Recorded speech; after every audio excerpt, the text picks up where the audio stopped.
wama ursilu jeung teu diutus itu jalma-jalma kafir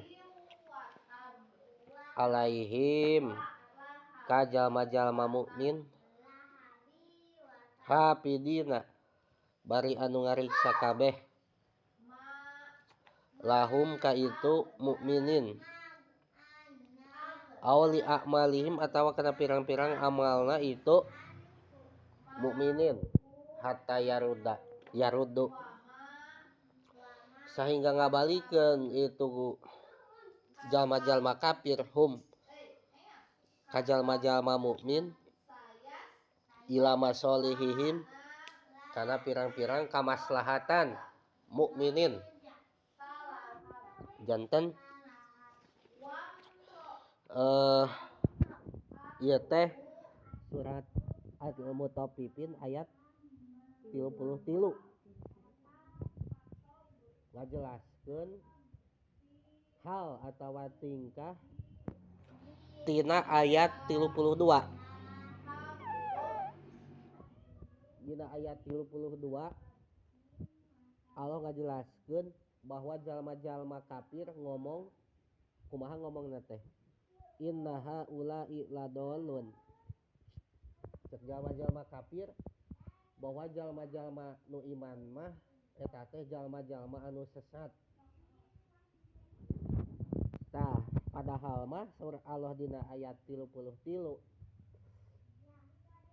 walaupun eta jalma-jalma kafir ngomongkeun bahwa jalma mukmin mah jalma sesat, padahal mah jalma-jalma kafir teh teu diutus sebagai jalma-jalma nu ngariksa jalma mukminin. Sugan eta jalma-jalma kafir teh dijadikeun sebagai penjaga jalma mukminin henteu. Sugan eta jalma-jalma kafir teh dijadikeun sebagai penjaga amal-amal jalma mukminin henteu. Tapi eta jalma-jalma kafir teh diparentah ku Allah pikeun ngaberesan dirina sorangan, lain pikeun ngaberesan jalma-jalma mukminin, jalma-jalma nu geus iman. Da geus puguh jalma-jalma mukmin mah da geus iman, geus islah, geus beres. Ari maranehanana mah kalalapir teu iman can beres dirina. Matak teu pantes jalma-jalma kafir ngomongkeun jalma-jalma mukmin adalah jalma anu sesat cek urang mah. Jeung cek Gusti Allah jeung Rasulna mah kitu.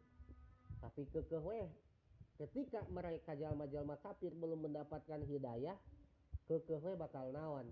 Ngomongkeun jalma-jalma mukmin teh jalma-jalma anu sesat. Da urang ulah eleh geleng ketika disebut sesat ku jalma-jalma kafir, maka urang masing pede we tetep jadi jalma anu beriman.